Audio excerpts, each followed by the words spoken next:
I really want to try to focus today on the growth of your business, selfishly because I'm trying to grow a business. Sure. And then we're also going to be talking about the conquered mindset.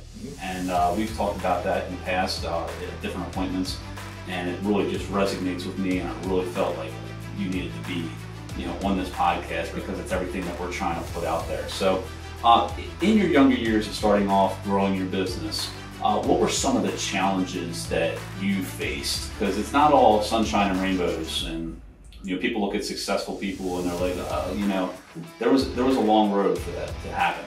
Yeah, I often tell people the only difference between you and I is that I probably fell down more times than you, and got up more times.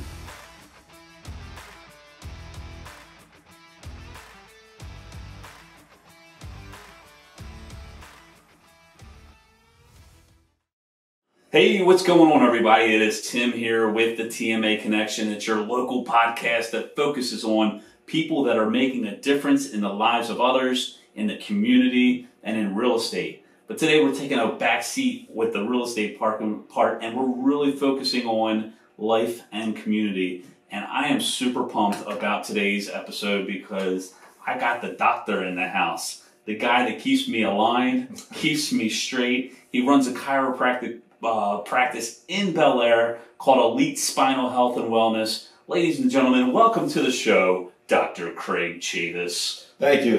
Appreciate you having me. I am super excited about this. I've been coming to you for a few years now, had some back issues, ended up getting back surgery, not because of anything that you did. We've been super happy and healthy with our health. So that's the goal. That's the goal. So let's kick off the show. There's a lot of people that know you. You're a very popular man in the community. I feel like every time I see a Facebook post that says looking for a chiropractor, your name goes boom, boom, boom, boom, boom, boom. But outside of chiropractic, or even starting with chiropractic, who's Craig Chavis? Basically chiropractor. Live in Bel Air. I've been in practice for 27 years. Practiced mainly with families and sports injuries. And it's kind of come roundabouts, where early on started with family care in Hanover, Pennsylvania, actually. Okay.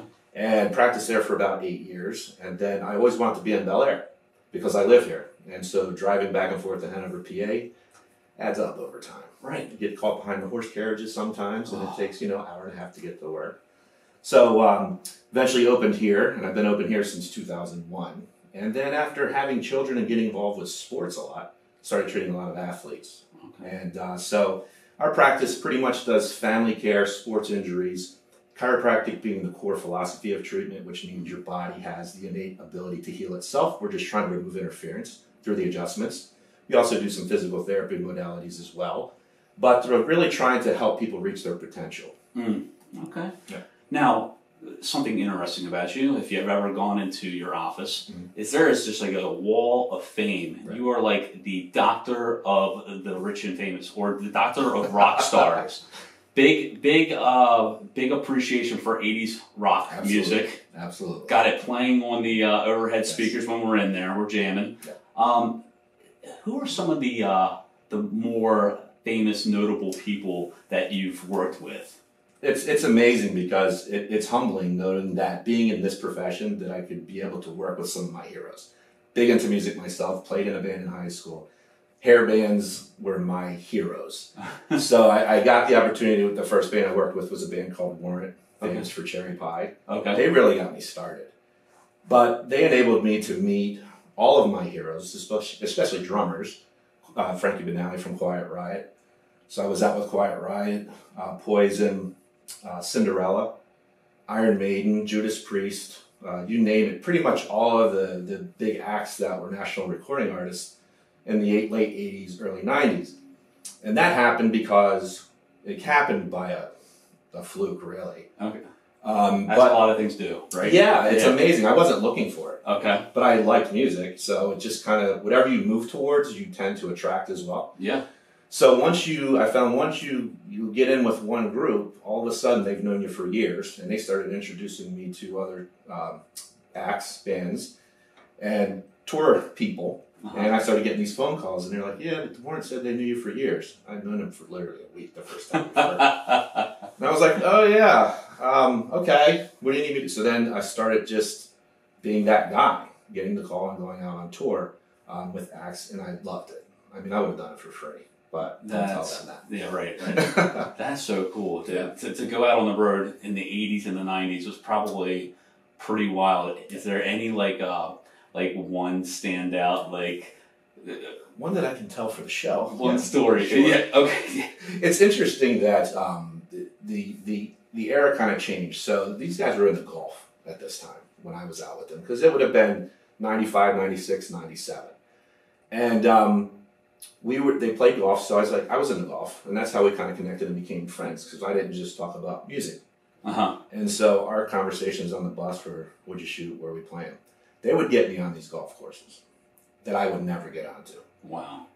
But us showing up was kind of like Caddyshack showing up. So we played Congressional one time, and he's like, we're playing Congressional, you're playing down in D.C. And I was like, can we get on there? And they're like, we're on.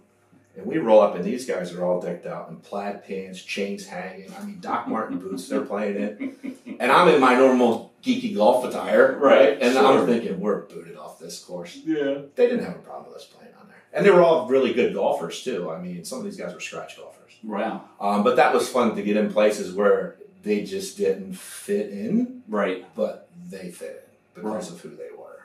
So we had a lot of fun with that. It was like Caddyshack. That is amazing. That is amazing. So and we're not going to so much talk about the chiropractic health aspect of your job. I really want to try to focus today on the growth of your business, selfishly, because I'm trying to grow a business. Sure. And then we're also going to be talking about the conquered mindset.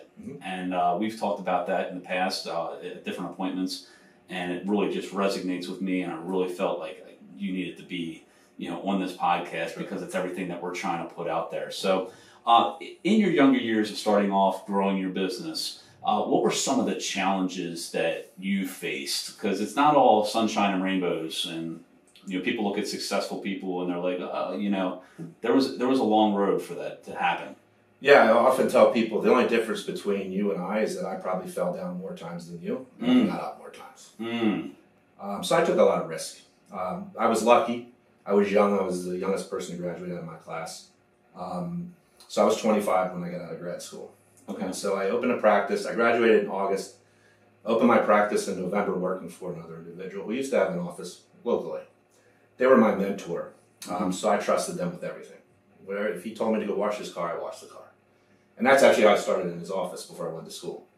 So I did whatever, take trash out, eventually became a CA, right, setting people up on therapy and things. Went to school and came back.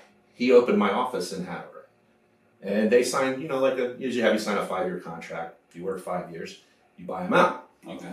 Well, we were very successful. A lot of marketing going on. We did the mall marketing, they did telemarketing, you name it, they did it. And of course, this was before internet, social media, and all that stuff. None of that. None of that. Barely cell phones. Right. I had a beeper. I too had a pager. Yes. Just hit me on my beeper. So, that was where we were. It was a different world. And so, long story short, we were successful. And he wanted to open other offices, and so did I. He wanted to scale your business. So we got to the point where I was training everyone within my first year. I was ready to buy out my second year. So everything was sunshine, rainbows. Everything was perfect. We had 7 offices up in Pennsylvania, and I stopped getting paid for them. I was supposed to get a percentage of each one. So the greed started coming in, the funny numbers started coming in, and I checked everything. I mean, even though I trusted him with everything, I still checked the numbers even though most docs that were working for him never did that. I started doing that and started challenging it. Long story short, I wasn't getting paid for a while. Wow. So these other doctors had trouble with payment as well. And I eventually got them out. So I got them to, because they were friends of mine that I brought into this. Oh, wow. And I felt awful. Yeah. Right? Because this guy, I don't know what he was doing. I think he was getting in trouble. And so I was able to pull them and get them out of their contract and open up other offices and stay in practice outside of him. I did the same thing. I literally closed my office and pushed my stuff across the street to another office, which violated a non-compete clause. So the reason I was doing that is because stuff he was doing, taking advantage of me. Yeah. I had my front desk person steal $15,000 from me in 1 month, which cripples you. Because I'm only in my second year. Wow. So long story short, I got out of it and I just walked. And I knew the risk I was taking. But I lived the movie The Firm, for about 5 years. This guy was having people follow me. He said, I know what time your wife walks the dog in the morning, where she goes to work. It was crazy. Oh my gosh. And it was because he was in a larger group, a well-known chiropractic group in Maryland, and he had something on everyone. They were either not faithful in their marriage, they were doing drugs, or they were billing fraudulently. He had something on them. He had nothing on me. Wow. Nothing on me. So we sat at a table with the attorneys going at it. Eventually it got settled, but I lost everything. I lost everything that I had built. And that's a big hit to take when you don't already have a lot. Right. Yeah, you have a child on the way. I was going to say, are you married? Do you have children at this time? I was married because I got married in May, graduated August, bought my house in November, and opened my practice in November. What a year. That was 1995. Okay. So when people talk about hardships in business, I've lived it way beyond what I would have ever imagined. And so the attorneys come in, and I used some books, The Art of War. I've used some things that I learned from him to win. Okay. But I lost everything in the process. And a lot of people don't know that. You know, they know what they see now, but they don't know what you go through to get there. And my dad always told me, he said that you got your MBA from the streets. And that's what I did. Like, this was crazy. Like, you would never imagine someone would do this to another person. Sure. But because I was clean, and I was like, you can do whatever, you have nothing. And that's how I won. At the end of the day, I didn't get in trouble for my non-compete. I was able to stay there. And as a side note, he had, like I said, practice here. He used to tell me, because I would say, I want to practice in Bel Air because I live here. My wife's family's from here, and this is where I want to be. He goes, you'll never practice here because I'm here. Oh. Yeah. And I told him, and I said, with you, my road is paved. I'll pave it myself without you. I don't know where that came from. It may come from something else. I don't know. But that's how I was. My dad always taught me to be poor, smart, hungry in mentality. Wow. And be like an animal. And I was in with sharks. But I was a very caring person, so it was a shock to me. Yeah. It hurt. But we were able to get through that. My wife stayed with me. Thank God. She's my rock. And then I'm practicing in Bel Air, and somebody else is not. Yeah. Yeah. You know, when you think back to those days of just like the individual day, the mundane of like the thoughts of, you know, what am I doing? How do you get through that? Sleepless nights. Okay. A lot of that. Yeah. Still have that, but for different reasons, you know. But I think when you own a business, it's with you 24/7, and you have to learn to separate that out. But that consumes me for a very long time. And I had young kids, 2 kids at the time, and you know, we got through it. But we got through it together, and I didn't tell her everything because she's not very good at handling stress. Okay. And that was a mistake on my part to not communicate that. Did that ever end up biting you? A little bit. Okay. A little bit, just because it creates problems with trust. Because you don't know what's happening. He had attorneys serving me papers at 3 a.m. Yeah. So your wife, like, who in the heck is knocking on our door at 3 a.m.? It was insanity. It was, and it really it gave me a callous a bit to business. Right. Because I always was a trusty person. I would trust what people say. I would take what they said at face value. But business is business. I get it. I get that. But I still learned that I don't want to be that person. Never. You know, I don't want to be the person to take advantage of you to make a buck for me. Because number one, my family's here, and I don't want to embarrass their name. Because I tell my kids all the time, if you embarrass me out there, I'll take my name back. My dad never said that to me, but there's, you know, your family's here, so I'm not the type of person. How could you live with yourself? You want to be part of the community. You want to be positive in the community. And there's enough negative out there to take advantage of people in your own profession even. Sure. And so that was, I learned a lot from that. And I am thankful for that. Now I was very bitter for a while. Sure. But I also learned that in business, you know, you have to learn to separate the emotion out. And you have to balance it because you start putting everything into your business and then your family life, to sacrifice that. Sure. So how do you stay balanced? And that's kind of where Conquer starts to come into play. Well, that is a great lead in. Certainly. Wow. And I'm glad you talked about that too, because one of my struggles is growing a real estate business while keeping a family happy. You know, I used to work with somebody that said, you know, I got to put braces on the kids' teeth, you know, and that's why I work so hard. And somebody else said, well, what if they never smile?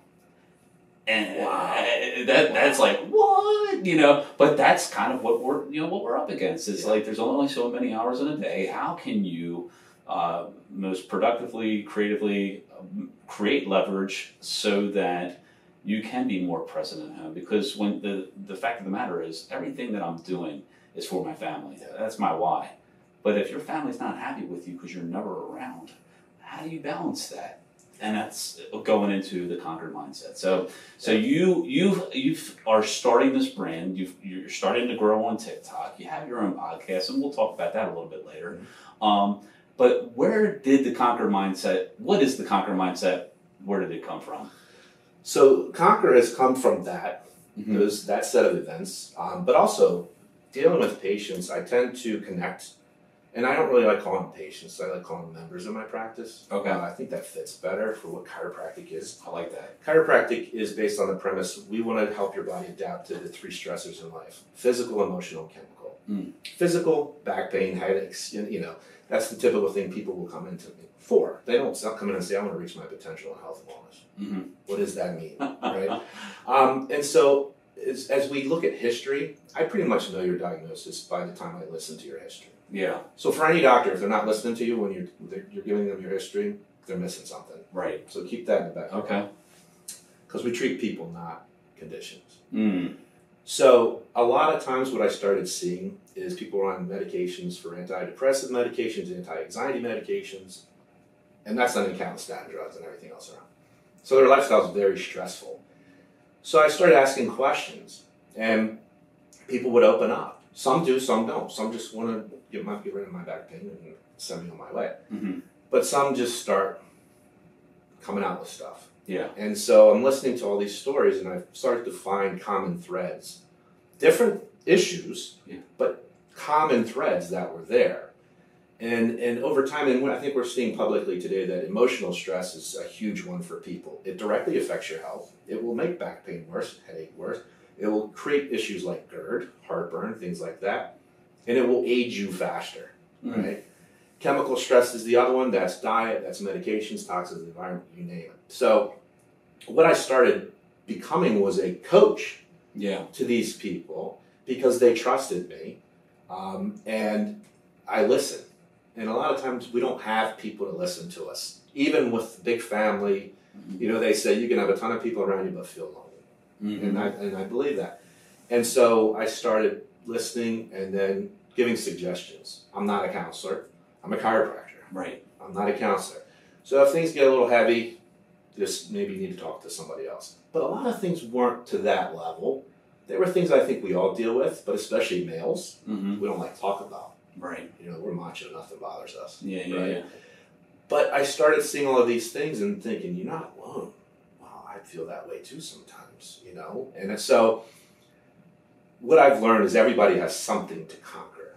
And conquer, the term, came about at one point right before COVID. And I was thinking, you know, what could I, like a phrase, I wanted like a band or something to give away to patients so that they can look at it and remember, you're not the only one. Yeah. And so everybody has something to overcome, to whatever, and then conquer it. And so that's where conquer, the term, came. So when people ask me, what is conquer? So wear the shirts and stuff like that. And I started putting some podcast material up on SoundCloud. And it was just talking about the things I heard in my office, right? And if I found a common thread that was going through, then I would talk about that. And so I coached football for 9 years for Bel Air Terps. Okay. That's their inherent coach in me, you know? Sure. So I started using that to say, I'm kind of like a life coach in a lot of ways for people, but I still don't even like that term. That's not. I am coaching people, Right. but I think I'm really just trying to give them a brain slap sometimes. Sure. Somebody told me, you need a brain slap, Chavis. That's what you need. You know, and so you have to coach people differently. Yeah. You know, depending on what they desire, and that's where Conquer kind of comes in, listening and then trying to figure out how to help them. That's awesome. Yeah. How are you applying these principles of a conquered mindset into? Let's start with your family. That's a good one. Because we've kind of talked about business, but like what I'm really interested in is you have, how many kids do you have? 3. You have 3 kids, and 2 of them I know. I don't know the other one. The younger one. The younger one's 17. 17. Yeah, Okay. He's up here at Patterson Mill. He's a senior. So it's interesting because my oldest son probably was the first one to come under Conquer. Okay. I think. I was toughest on him, but he was a different individual, right? He was athletic from the get-go, but he was tiny. Mm-hmm. He always worked hard. I never had to tell him, go work out, go run hills, go do whatever. He never got the love in sports. Okay. But he had something special in that arena, right? The drive. Yeah. And, you know, it's the X factor, I think, is what you see. But where does that come from? I mean, we had an interview on here of a student that I had taught. His name's Josh Beaker, and he's got that relentless mindset that not a lot of people have. Yeah. Where does it come from? I don't know. Was he a firstborn? Yes. Might be that. Okay. I was the baby in my family. There's only 2 of us. Mm-hmm. I have that. Okay. It was, you could never work hard enough. You know, I think mine would come from knowing how my parents grew up. Mm-hmm. My parents grew up rough. Okay. They didn't have anything. My mother, I don't think, had running water in her house. My dad didn't go to school past 8th grade. Wow. He dropped out to take care of his family.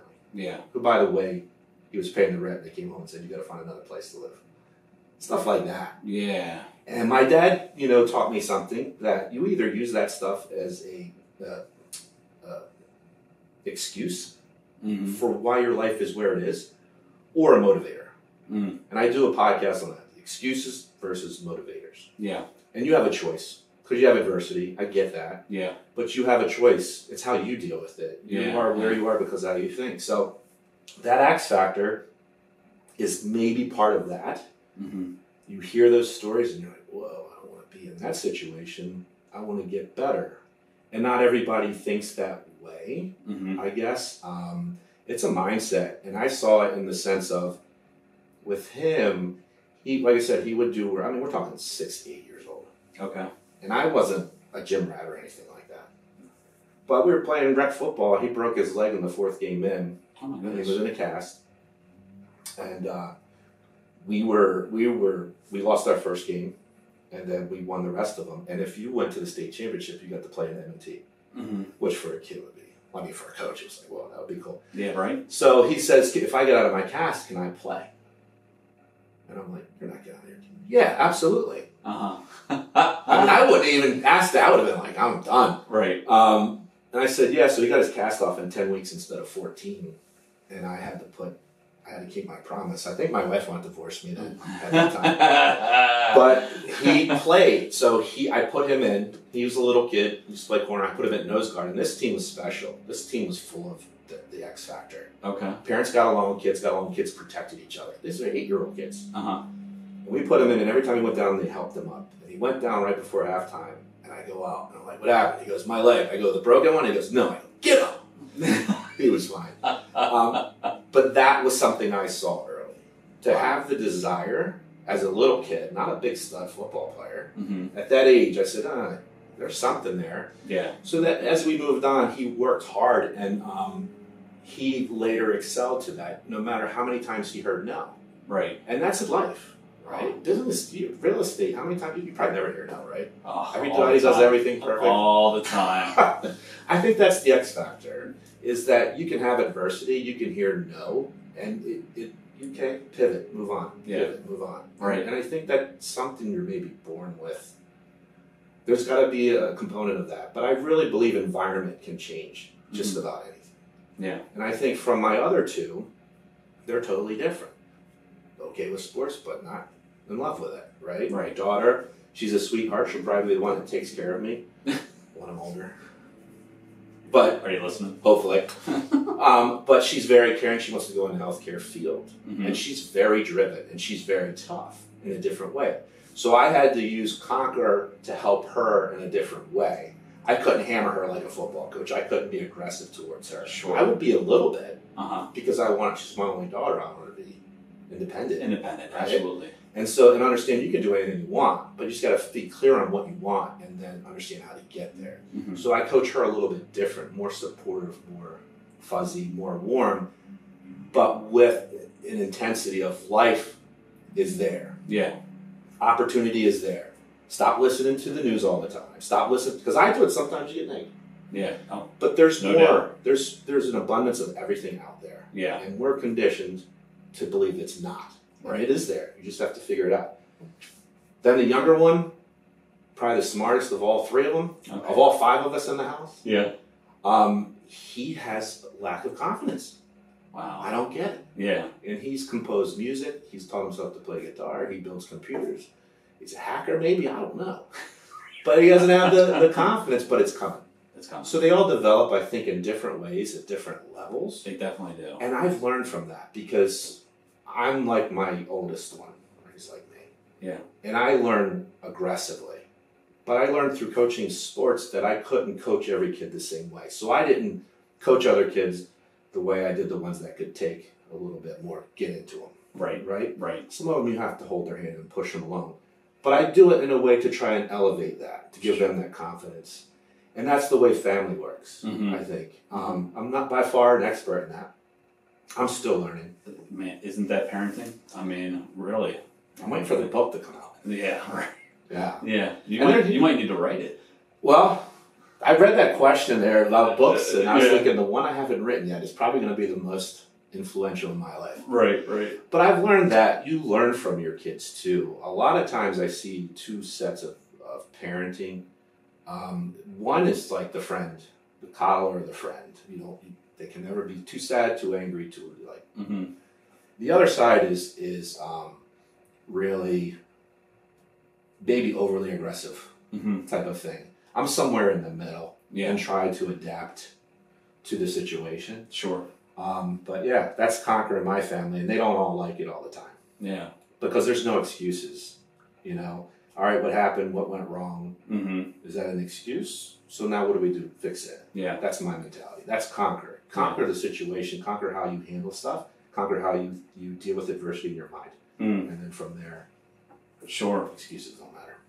Now, how about, without getting too personal, Mm-hmm. how about the relationship that you have with your wife? How could you say you've utilized the Conquer mindset, especially throughout these years of growing a business and the time that it's taken and stuff like that?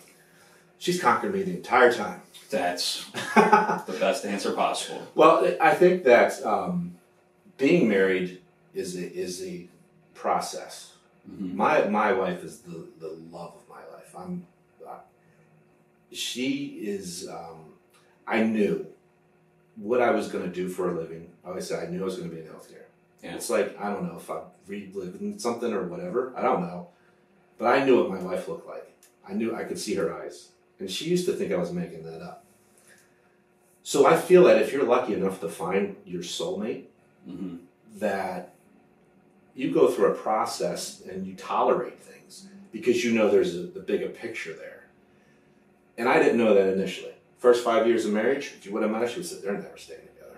Wow. Because we're both open. We're opinionated. Yeah. We say it. We don't really sweep stuff under the rug. We got Okay. something to say, we say it. Yeah. And her personality really has changed to come around to be more aggressive like mine is. Mm-hmm. And mine's changed to be, and she would disagree, maybe you have to interview her, more towards where you're more compassionate, Okay. in a sense, in different things. So over time, going through all the trials and tribulations, I think that you really find out who's got your back and who doesn't. Mm-hmm. And so she has always been there through thick and thin, rich or poor, no doubt, right? Right. But she's always had my back. She's always had my back. And she's a warrior too. She's gone through a lot of issues. We've gone through financial issues, business issues, health issues. And nobody left. I don't think anybody ever questioned leaving. There may be some times where I can't stand you right now. Right. But you're in forever. And past that for me. Right. I believe eternity. That's it. So dealing with things in a marriage and owning a business is a whammy. I mean, because like I said earlier, you focus on your business and your relationship would start slacking. You're out of balance. Mm-hmm. And the universe always wants you to be in balance, homeostasis. Yes. In every way. Right. And it will force you there. So when I would start going through all this stuff, 100%, I got to survive, I started letting that go. Yeah. Oh, I don't have time to go out to dinner with you. I don't have time to do this. I'm not going to argue right now. And I shut down because I'm fighting a war here by myself. Right. Right. And then I would go over here and then, all right, need to pull back here and put some attention into it because you're aware. You know what's going on. And so you do this. It's a constant. It's a constant. Yeah. And I think I learned that it's not fair. It's not fair to your family. You do everything for your family, but like you said, if they're not smiling, yet you've given them everything. Yeah. It didn't work. You didn't give them everything because you didn't give them yourself. You gave them the results of your work. So I think that conquering is an ongoing thing. It's every day. There's always a fire to put out somewhere. We're human beings. We make mistakes. But I think that if your heart's in the right place, you'll be fine. But you have to put work in. There's no doubt about it. And the marriage is the same way. And I actually started writing a book on that. Oh. It's called Got Love. We came off the Got Milk thing, right? Okay. Probably won't be the title. But learning from relationships of the people that have worked for me, from patients and things like that, I would look and see people settling all the time. I'm like, why are you settling for this person? Yeah. And they're not clear. They're not clear on who they want. Right. When we talked about happiness earlier, what makes you happy? What's your dream? Yeah. That's a good question. Yeah. But whatever it is, you got to be clear on it. What's your relationship? What do you want your relationship to look like? Right. Write it down. Write it down. Don't type it. Right. Write it down. And communicate that with each other. You have to. Because they got to align. Yeah. Yeah. Yeah. And that puts you in balance. I know for me, I am at my very best when all is good with our relationship. Like if we get in a little tiff or disagreement or we get in a fight, let's just call it a fight. Yeah. I cannot be at my 100% best when I know that I'm not doing well for my wife. Yeah. I think that's an innate thing. Yeah. Right? I was raised to take care of my family, as old school, old fashioned as that is, whether it's genetically wired or whether it came from my parents. I'm not doing my job, not only financially, because that's really how my parents were loving parents, but they never really, they were always, you got to pay your bills, you got to keep your lights on, you got to keep a roof over your head. You got to make sure your wife knows that you love her. Right. And I'm not always the greatest communicator. I'm a great communicator out here. Yeah. I do it all day. Sure. And I come home some days, you're like, I don't want to answer the phone. I don't want to hear any stories. I don't want to hear anything negative. Right. So that's something that they see. Oh, you do all this out there, but you don't do it at home. And then I say, and I learned that from my kids. Wow. I'm learning from my kids a lot these days, where some of the stuff you teach them starts to come back. Right. And my oldest one, him and I go like this sometimes, but we're the same. And he's a motivator for me. He's helped push me. My daughters help push me. And they probably don't even know that. They'll know now. Yeah. But they all do. My youngest does it too, because of everything you've put out, which makes you feel really like you're doing something right, that they come back. We all still like to hang out with each other sometimes. Yeah. I'm still a dork.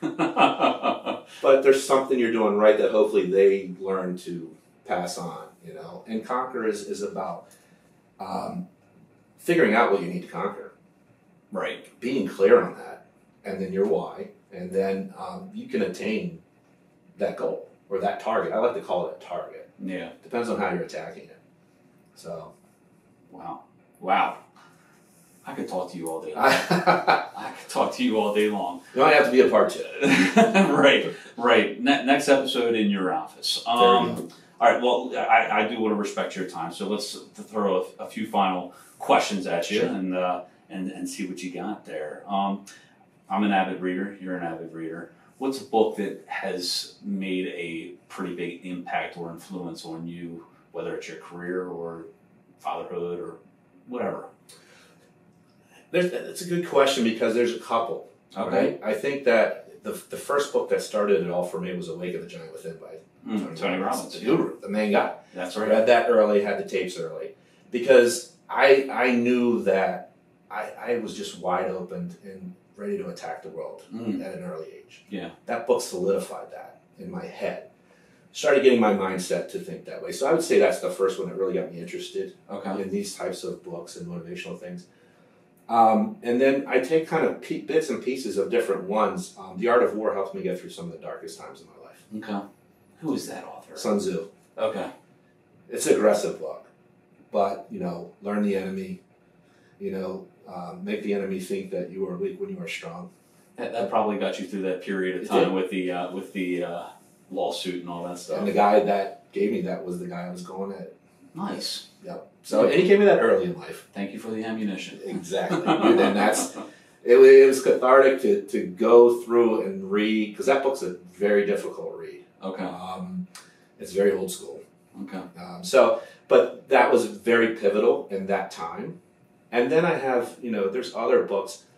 I'll say the most recent one was Matthew McConaughey, Green Lights. That was a good one. Yeah. And the thing is that I like to read different mindset type books. Some are more aggressive. Andy Frisella. Yes. Versus people like Matthew McConaughey. My son read that book. My son wasn't a big reader in school until he got into college now. Yeah. And he reads these types of books. He goes, Dad, you got to read the book. And I like Matthew McConaughey. I don't agree with everything he says, but I like him. Yes. He's a good dude. Yeah, definitely. And it really helps shed light on the fact that, everybody has problems. Bad ones.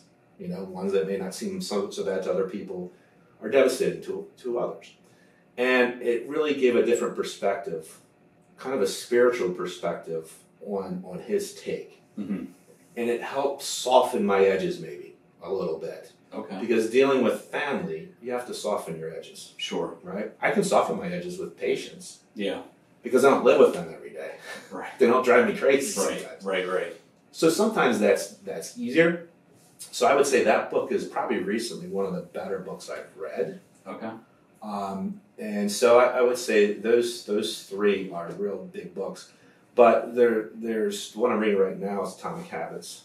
Oh, that's a great book. James Clear. Yep. Yeah, and that is becoming pivotal into how to really fine-tune and tweak things to hit those targets. Right. Yeah, that's been really good. Yeah, that's a great book. How about podcasts? Yeah. What's a good podcast that's you're currently listening to? Frisella. Andy Frisella. Ed Mylett. Okay. Joe Rogan. Yeah. And Eric Thomas. He's got a new book out. E.T., I know. I just bought it. I started listening to him, a while back. He was just grooving.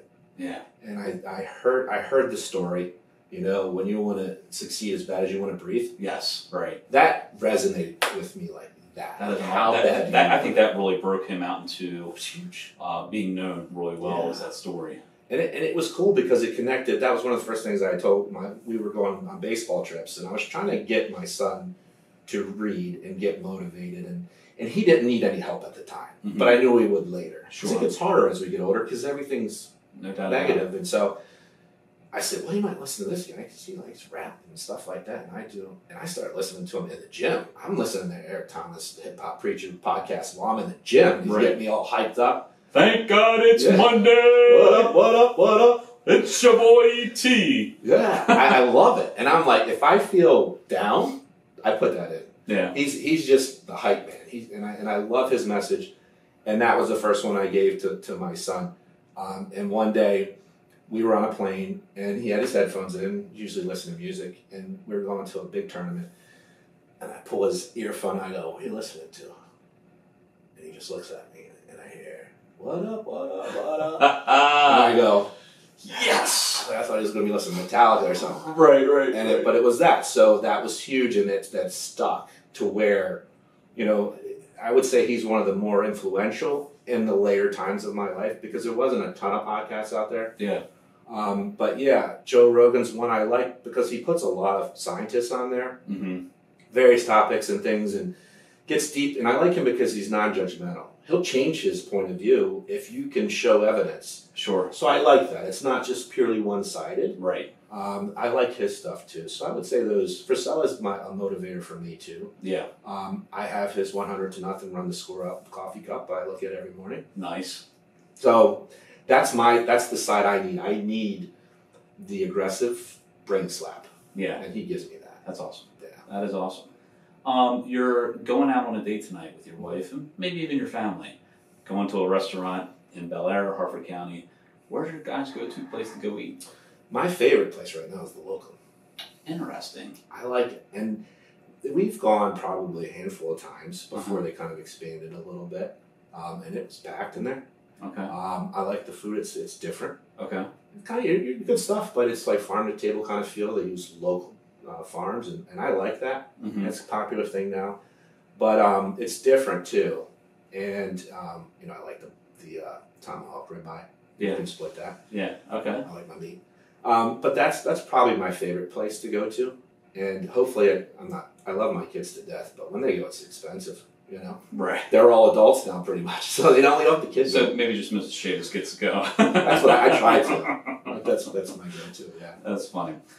All right, got one. I got a good one for you. I didn't prepare you for this one. Okay. All right. If you had the opportunity to be the chiropractor for a rock band that you haven't been a chiropractor for, who would you like for? Put it out there in the universe. They might come into town. They might need somebody to adjust. It's interesting. A rock band that I haven't worked for.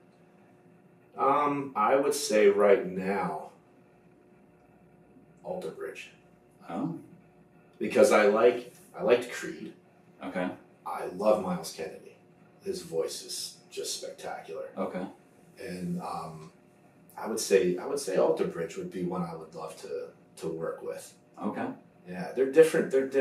We were all showy back in the 80s and 90s. Yeah. And then we lost the ability to play instruments for a while. Right. By loops, everything. And these guys back hardcore guitar, drum, hard driving bass, but they have a good message too. Okay. They really do. So I would say that one. Okay. Yeah. That's awesome. Well, before I go into my last questions, I want to acknowledge you. You have truly helped our family as a doctor. But more than that, the conversations that we've had, I really feel like you're a role model to me, and you're a role model to a lot of men, and that is, I think that again, that's so important that we steer away from this, beat my chest or man, I'm emotionless. That you truly have your heart and your mind in the right place. And every time I visit your practice and we have these conversations, I just come out feeling more confident, more prepared for my journey based off of what we've talked about. So I really look up to you as a role model, and I thank you for everything that you do. I thank you for coming on the podcast today because I know you're a busy man, and you're a special man. Well, I appreciate that. It's humbling because when people trust you with their family, it means a lot. I don't take any of my patients lightly. Yeah. Especially when you refer family members, because Right. I treat, like I said, now my parents will tell you I treat my patients better than my family because they come in there. Yeah. Maybe they're true. Maybe it's true. But no, I don't take that lightly because I carry it. Yeah. I carry it. And when you can make a connection, because you don't make a connection with all members of the practice. Sure. But the people that you do, that's why you do it. Right. And that's a feeling I can't replicate anyway. That's why I always see myself practicing in some form because how do I replace that? Yeah. So I appreciate that. Yeah, absolutely. Where can people find you if they want more information, whether it's on chiropractic or whether it's on the Conquer Mindset? The website for the practice is ehpchiro.com, and our phone number is 443-819-3132. That's our direct number to call if you need appointments or what have you, or questions. And then Facebook is EHP Chiro, also Elite Spinal Health and Wellness is on there. Okay. And then the Conquer Facebook page is Conquer23, because there were some other Conquers on there. So Sure. Facebook/Conquer23, I think is Okay. what that was. So we are starting to put more content up, because a lot of what's on that is what I see, what I research, and if I see a blurb from Andy Frisella or Ed Mylett, I put it up. Yeah. So I share all the stuff that I find, because I'm not inventing all of it. Right. Right. So that's what that's for. That's awesome. And then you have a podcast. So the podcast is Conquer, Dr. Conquer, Okay. and that's on SoundCloud, but we're going to put that up to Spotify. Okay. So we're in the process of that. I have about 14 episodes, and some that I've never released because I was doing some of it and then COVID hit. Okay. And so I just started recording stuff and then haven't put that up. So that's going to be probably in the next month that I'm on Spotify. So I'll send you that. And then you're on TikTok. I'm on TikTok. Yes. Yes. I started that. That's very short, those short clips. I love it. It's fun. Yeah, it is fun. Yeah. What's your TikTok handle? Conquer. Conquer. Yeah, it's Conquer. So look at that. It's the kids got me into that. Sure. And I have fun with it now. I'm not embarrassed to say. That's awesome. So that's awesome. Last question for you. Yeah. At the end of every podcast, we'd like to give the guests an opportunity to acknowledge somebody that has truly made a difference in who you've become today. So today, if they're listening, who would you like to publicly acknowledge? Yeah, so I thought about that last night at 3 a.m. Oh, I'm sorry about that. Yeah. Hopefully you weren't getting served papers. No, I wasn't. Yeah, I'm surprised there aren't divorce papers. No, I'm just kidding. Oh. No, I was thinking about that. Throughout my life, there's different people, but I would say the most consistent one, especially over the last several years, is my wife. Yeah. I was thinking about it, and I was like, she's laying right next to you. She's laying right next to you. And, it's rare we get a chance to say, thank you. You say, I love you. You say, you're my life. You're my everything. But you don't always say thank you for everything, because everything that I am is you. Yeah. It's half you, half me. Right. We've literally become one. So I would like to thank my wife, Beth, for everything. Beth, if you got a special husband here, he's a good man, a good father. Thank you. The good doctor. Not the good doctor on TV. That's right. The real good doctor.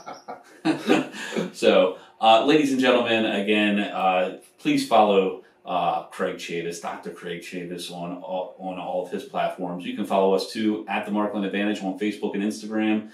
And we are on TikTok and Twitter at TMA Real Estate.